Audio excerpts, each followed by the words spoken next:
നമസ്തേ. ഇന്നൊരു മഹതി ഒരു പോസ്റ്റ് ഇട്ടിരിക്കുന്നത് കണ്ടു. അതായത് മഹർഷിമാരൊക്കെ വെറും മക്കുണന്മാരാണ്, സ്ത്രീകളെ ഒരു വിലയുമില്ലാത്തവർ, സ്ത്രീകളുടെ വികാരങ്ങളെ ഒരു വിലയും കൽപ്പിക്കാത്തവൻ എന്നൊക്കെ.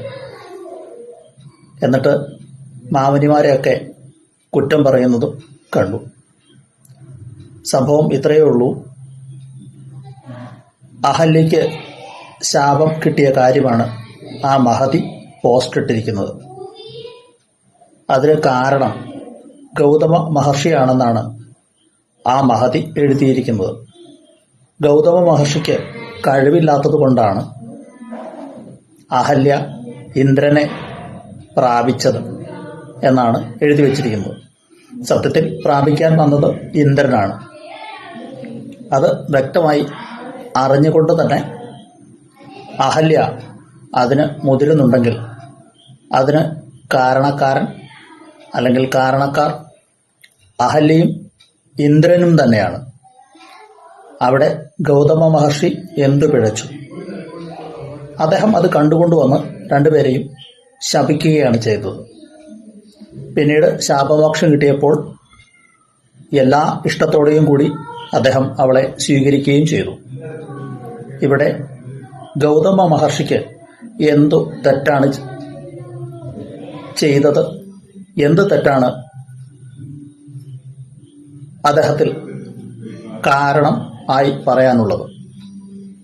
വെറുതെ എന്തെങ്കിലും മണ്ടത്തരങ്ങൾ എവിടെ നിന്നെങ്കിലും ചുമ്മാ എഴുതി വയ്ക്കുക, എന്നിട്ട് സ്ത്രീകളെല്ലാം ഭയങ്കര സംഭവമാണെന്നും പുരുഷന്മാരൊക്കെ വെറും വൃത്തികെട്ടവരും മക്കുണന്മാരും മണകുണാഞ്ചന്മാരുമാണെന്നൊക്കെ എഴുതി വയ്ക്കുക.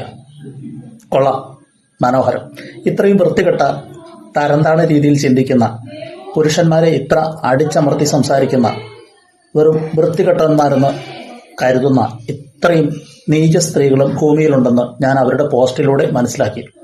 അതിനെ പിന്തുണയ്ക്കാനും ലൈക്കടിക്കാനും കമൻറ്റുകൾ ചെയ്യാനും കുറെ മണഗുണാഞ്ചികളും മണഗുണാഞ്ചന്മാരും ഉണ്ടെന്നുകൂടി ഞാൻ മനസ്സിലാക്കി. വളരെ സന്തോഷം. ഏതായാലും അവർക്ക് ഉള്ള മറുപടി ഞാൻ ഭംഗിയായി അവരുടെ പോസ്റ്റിൽ ഇട്ടുകൊടുത്തിട്ടുണ്ട്.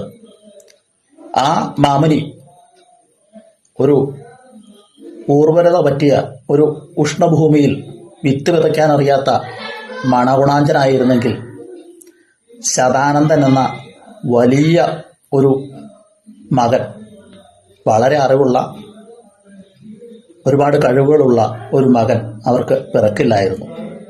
ഇത്രയെങ്കിലും പുരാണത്തെക്കുറിച്ച് മനസ്സിലാക്കിയിട്ട് പോരെ ഇമാതിരി പോസ്റ്റുകൾ ഇടാനും മാമുനിമാരെയും ഋഷിമാരെയും ചവിട്ടിത്തയ്ക്കാനും ഒപ്പം പുരുഷന്മാരെ അടച്ചാക്ഷേപിക്കാനും.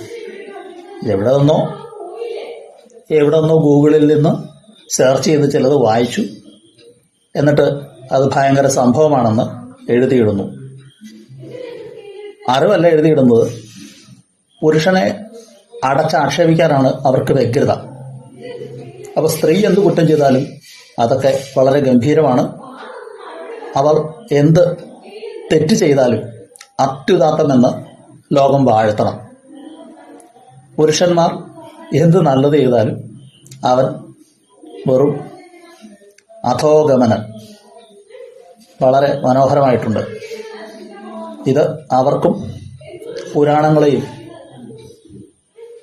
അതിൻ്റെ പ്രതീകങ്ങൾ ആയിട്ട് ഉള്ള ഒരുപാട് നായികാനായകന്മാരെയും അത് എഴുതിയിട്ടുള്ള വലിയ ഋഷിമാരെയും വിമർശിക്കുന്നവർക്കുള്ള ഒരു കൊച്ച് വിരൽ ചൂണ്ടൽ, ഒരു മറുപടി കൂടിയാണ് ഈ പോസ്റ്റ്. നന്ദി, നമസ്കാരം.